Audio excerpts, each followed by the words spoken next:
Hello, muntina Krista zalang ay lut ta so piul na te ho masapinin ka ngay lut naw la kazanaw salam kan pive chale tunin ko chan gia pathin dam na hen ko phat pai pi jivin avelin thangwa nei pivin Hichi Gospel Ministry for Disabilities India GMFDI in Aki gyal khopin la aki tup thupi pin chu ta sagama loi la painung phajau talo ta sa tibukim lo hon ta sagama hiti ta jong le lagawa pin tha na ichi ta ne ya lungmonga lagaw hu do am ding ti pa ki tup thupi pin he ta hanin hu hing na kem kum sin ong kinai pin tu kumin zong pathin lung sit na zalin hichi kem to gun hong kinejin hichi chu iti apana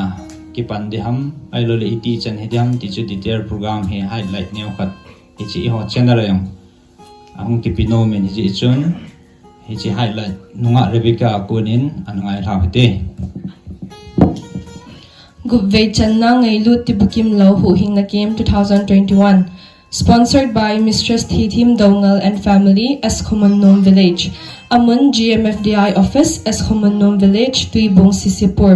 Aniho 9 to 13 December 2021. Program Thin Suding, Pastor Segin Mang Hokip CFC Pastor. Speakers 1 Dolan Lem Naisial, 2 Pastor Thang Mang Vaiphe, 3 Evan Mangboy Dongal.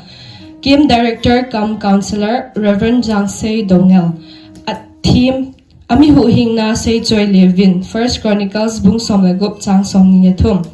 nang zong hi chi program ma hi hung pak dingin ngai lu ta in pakai minin ka hinti move Game Committee Gospel Ministry for Disabilities India GMFDI contact number 96123592270 or 7005262310 Kipamin hi chi chu tu chunga program deu hin tarik ko apat tarik som la thum December 2021 sung hi hong din date 9 hi jing ne ko hoi ta in mundang ajong news hanang ipi jong la social media WhatsApp group dong ajong iti chang phone ajong phone thro jong contact thei chan hi hong ke contact hi in hi chitor han chun hi chi yo YouTube channel ayong hi viewers hon in a head deule adia Montina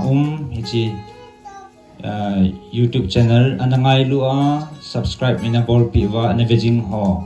achunga ki pa thu kan siu tol hanin hichi hi na na chi wa program lon hen na dinga na taw na wa zong